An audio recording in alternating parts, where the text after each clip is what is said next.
谁还敢说现在的年轻人一代不如一代啊？谁还敢说他们只知道躺平？只要一涉及到爱国，涉及到民族大义，你看他们永远比谁都冲在前面。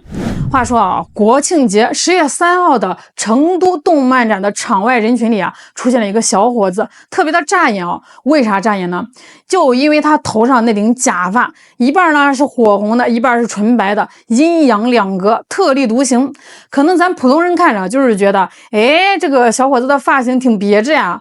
但是在场的那些二次元爱好者，那可是一眼就炸了锅了。他们认出来了，这造型啊，跟一部早就被咱们全网封杀的日本动漫里面一个极具争议的角色啊，那叫一个高度相似。说到这儿，可能有些朋友就不明白了啊，不就是个动漫人物吗？至于这么大反应？各位有所不知，这个事儿啊还真不小，咱们得先科普一下啊，为啥这部动漫从当年的大热门变成了现在人人喊打的过街老鼠？问题呢就出现在一个反派角色的名字上。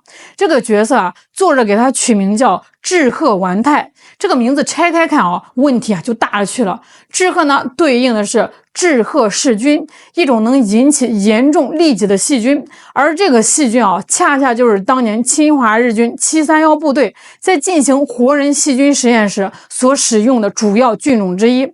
这还没完，更恶毒的是后面这个词儿丸太。丸太在日语里是袁木头的意思，但这两个字啊，就是当年731部队对咱们同胞的一种侮辱性的黑话代号。他们不把这些人当人看，就当成一根根没有知觉的木头。朋友们，你们想想啊，把一个沾满了我们民族血泪和伤痛的符号，一个代表着反人类暴行的名字，轻描淡写的安在一个反派角色身上，这是什么行为啊？这就是在咱们伤口上撒盐呀，是在试探咱们的民族底线。所以当年这个事儿一出来啊，全国上下的网友都怒了，这部作品理所当然被全网下架了，所有相关的东西啊，都成了二次元圈子里一个绝对不能碰的禁忌。再说这个国庆是啥日子啊？是咱们庆祝新中国成立、缅怀先烈的日子。结果呢，就在这么一个特殊的日子口，你顶着这么一个跟731部队有瓜葛的造型，大摇大摆的出现在公共场合，这不就是明摆着挑衅吗？当时现场就有很多年轻人看不下去了啊，大伙儿啊一开始还好言相劝，说哥们儿，咱国庆的，你这造型不太合适呀，能不能把这个假发给摘了？态度好吧，够理智吧？结果你猜这个小伙子啥反应？俩字儿，不摘。态度啊，那叫一个强硬，梗着脖子就是不配合。他旁边那个女朋友更是重量级，嗷一嗓子就喊开了：“这是我们自己设计的原创角色，你们懂个屁啊！”这话一出啊，火药桶是彻底点着了。原创角色行啊，那现场就有人说了啊，那你把你原创的设计图拿出来给我们看看呗。这下好了，那女生啊当场就卡壳了，支支吾吾半天啥也拿不出来，这不就明摆着撒谎吗？揣着明白装糊涂吗？这双方就这么僵持着，眼瞅着围观的人是越来越多了，大家伙的火气也是越来越大。那就在这个时候呢，人群里冲出来一个穿白衣服的小伙子，估计是实在忍不了了，一个箭步上去，唰的一下就把那个男生的红白假发给扯了下来，然后拿着假发扭头就往地铁站里跑。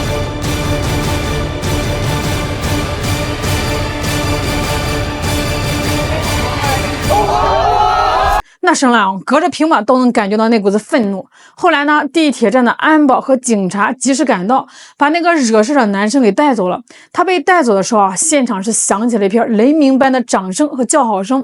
事后啊，记者也去采访了漫展主办方，说这个事呢发生在他们展区外的地铁站，那个男生他也没有买票进展会，他们是管不着的。而成都的轨道公交公安呢，就回应说情况收到了，正在处理，具体咋回事咋处罚，暂时呢不方便透露。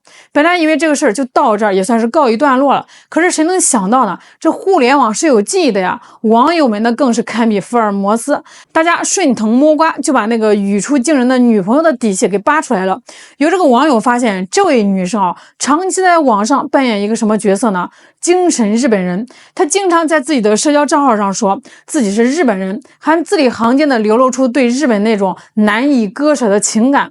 这还不是最讽刺的啊，最讽刺的是有这个网友扒出来，就在不久前的9月18号，咱们的9·18事变纪念日，全国人民都在铭记国耻的日子，这位网友呢曾经发过一条义正言辞的帖子，内容是啥呢？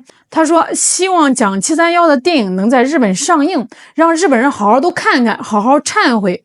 哎呦喂，我真是听得脑瓜子嗡嗡响。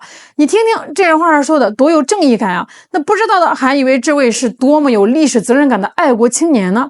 结果呢，一转头刚过去没几天，在咱们自己的国庆节里，他就陪着自己的男朋友去扮演一个跟731部队挂钩的严重伤害我们民族感情的角色。